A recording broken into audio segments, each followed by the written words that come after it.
Hi guys, it's SkintBoot here, and today what I'm going to be bringing you guys are some of the biggest cut No Man's Sky features that need to be in the game. Now, today's video can be seen as a little bit of a negative one in some people's eyes. A lot of people may consider this video to be a bit of an anti-No Man's Sky video.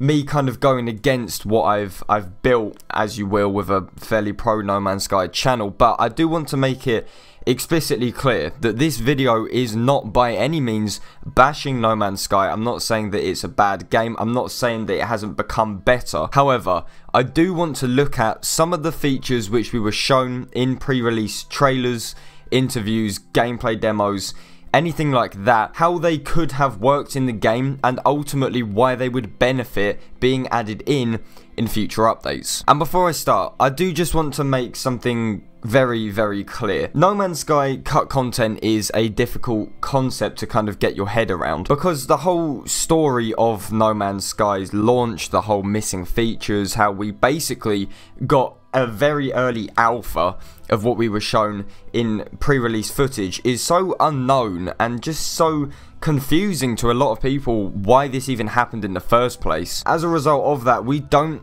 really know all that much about why these features were cut, perhaps if they even were there in the first place. But most importantly, we can actually put these features into kind of two categories. First of all, we have features which were mentioned on the one-off, features that were maybe shown off or talked about but weren't exactly advertised, and the evidence for them actually existing wasn't really that great. Then in the other category, we have features which were shown to us frequently, that were talked about frequently, and in some cases were actually used to sell the game. So in this video, I'm going to be trying to pull mainly from the second category, from the ones which we were shown a lot, because that means that that was likely to actually be in the game, not just some one-off lie to make a trailer look a bit more cinematic. So as such, I'm not going to touch on ringed planets or landing on asteroids that were just said once with no physical evidence. Instead, I want to look at the big boy features which we were clearly shown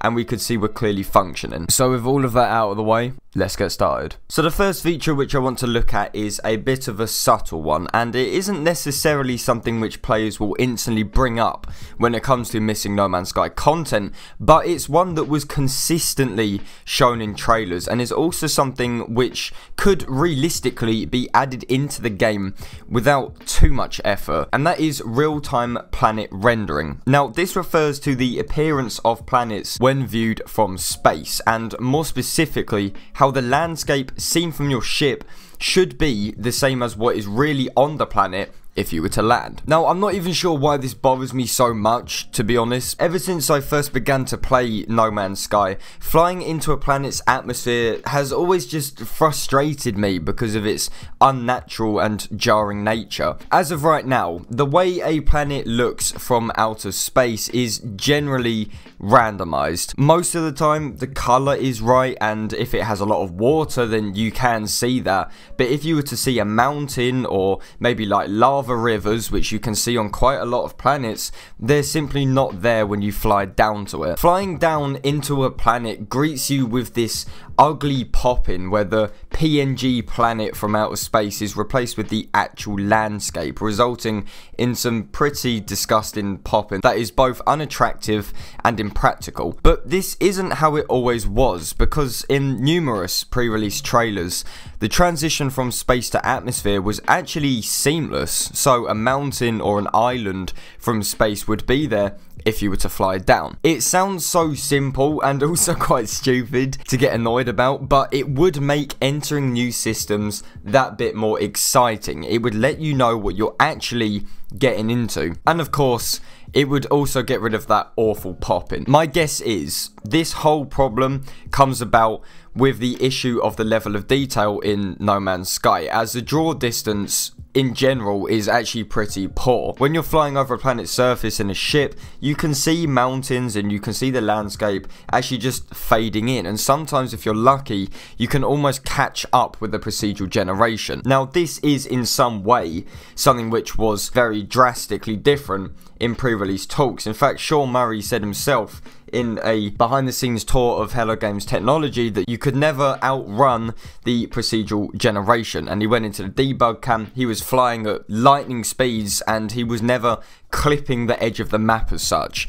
So this in itself is a problem embedded in another problem. But if they could fix this level of detail, then my guess is it would also have a direct effect on how the planet looks from outer space. It also seems like a fairly easy fix for Hello Games, as it doesn't necessarily have to be a new feature, since it's technically just tweaking an already existing portion of the game. It is a small change, but one, at least for me, that I think would make the gameplay of No Man's Sky feel a whole load smoother. So the next feature which I want to talk about in this video is how a planet's climate can actually be affected by the sun. Now, there are a load of promises surrounding space itself, whether it be planetary rotation or flying into the sun. To me, the biggest one that stood out, the biggest missing feature for me, was the promise of planets being directly influenced by the location of a system's sun. This is a feature that was slipped into so many talks and interviews with Sean Murray. Loads of IGN videos mentioned it as well, and the promise was that a planet's climate would differ based on its distance from the sun. So if a planet was close to the sun, it would be hot. If it were far away, it would be cold. And to me, it sounds like a fairly basic ask. You know, I don't see why it couldn't be done using, say, an algorithm. But then again, I don't make games, so I'm probably being a bit naive here. But in numerous videos, especially, as I said, those with IGN, these pre-release talks, they state that this certain planet is hot because it's close to its system's sun, or this one is cold because it's furthest away. Aeolois is near the solar system's sun, so its surface is quite toasty. Some stubborn life forms have learned to survive here, but you won't unless you've crafted enough tech upgrades to be out in the sun. It was a feature which was spoken about a load, and to me it would actually be a really good addition to the game. The only issue which I can see is that planets may become predictable as the user gets more experience with No Man's Sky, and they can already guess what a planet is going to look like before they land based on how close it is to the sun. But honestly, this isn't even an issue for me. I mean, at the moment you can already kind of predict what a planet looks like as well because of the limited procedural generation. But not bashing the game here, I just want the feature. It would make sense after all, and maybe even allow for some crazy inhabitable planets if this was done almost procedurally, where it's so close to the sun that it's too hot for anything to exist. So there's no plants, there's no animals, you step out and you have about 3 seconds until your life support just blows up. And this would just make the variety in No Man's Sky that bit more exciting and add an element of danger and, as I said, variation, which doesn't really exist as of right now. It is currently all randomized, but yeah, I would really like to see this. Now, the next feature which I want to talk about is advanced animal behavior. Now, this missing feature is one that seems quite subtle at first, but when you delve into the pre-release gameplay of No Man's Sky and actually look into how the animals behaved at one point in time, the difference is very noticeable to what we have now. There are some major examples and also some minor examples of where animal AI was just miles better in pre-release footage than what we have now, with some behaviour seen in these trailers or demos simply not existing in the final game. In other cases, the behaviour seen in our game is almost dumbed down or just so cut back that it doesn't feel as impressive or meaningful as it was shown off to be. A few examples include huge animals bathing in the water, herds of small animals running from dangerous predators, talks of animals eating plants and eating each other, low flying creatures in the sky, natural looking movements. These are just a few examples of how animals were shown to act in pre-release interviews, demos and trailers. Now, this is a feature, at least to me, that blows my mind to quite a large extent. I wonder what caused animals to be this badly downgraded. So What we have now are just these weird looking Frankenstein's monster mess of a load of body parts that don't really move all that naturally. They don't really do anything, if I'm going to be brutally honest with you here. They don't have anywhere near as exciting behaviour as that big ass rhino charging through the trees and all the animals running away from it. And I know this is most likely scripted. In fact, that whole planet was scripted, but in other trailers, in other perhaps less scripted trailers, you could still see the animals looked more interesting and they behaved more naturally. They weren't erratically running around all the time. They could have been grazing, walking slowly.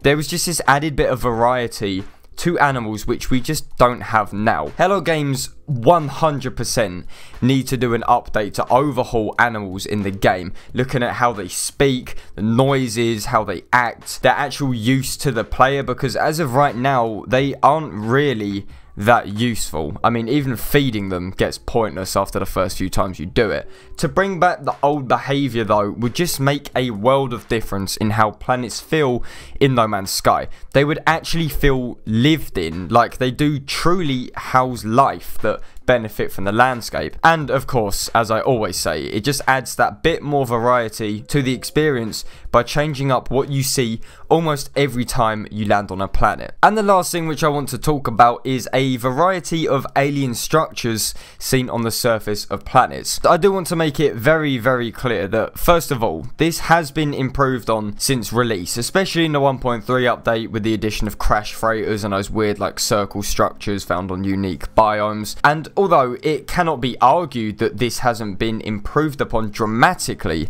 since launch, there are still a load of missing structures that can still be found in pre-release footage. For example, a lot of small buildings can be seen in the interview with Sean Murray talking about the behind the scenes tech that powers No Man's Sky on that weird desertish looking planet, for example. They look like little sort of cylinder containers, and there's actually quite a lot of them. I mean, fuck knows what they do, but they look pretty cool. And in the Sandworm trailer, there are like little flags and mounds of sand in the distance. It almost looks like some kind of Mad Max style civilization. And of course, there are a ton of models unused in the game's files that were simply never shown off to the public, but can actually be experienced in-game with the help of some mods. Even still, these models must be made official further down the line with new updates. If 1.3, the Atlas Rises update, added 2 new buildings, there's no reason why 1.4 can't do the same. Hello Games need to simply give these buildings a purpose, like how crash freighters are used for salvaging,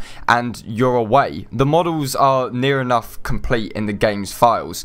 Just polish them up a bit and give them a purpose and it's done. Modders can bring them into the game, and yes, the collision is a bit off, but think what Hello Games themselves could do, not a third-party programmer. It's simply something else to explore, something to discover, to use the screenshot material. It's variety and excitement, something which will forever be focused on in the future of No Man's Sky updates. So that is the end of the video, guys. I do hope you enjoyed. Thank you very much for taking the time to watch this video. Please do feel free to drop a nice like on it and give MZK a big old sub if you're feeling nice enough. And of course, let me know what you think on the matter in the comment section down below. And as always, I will see you guys on my next video. This is SkintBoot, signing out.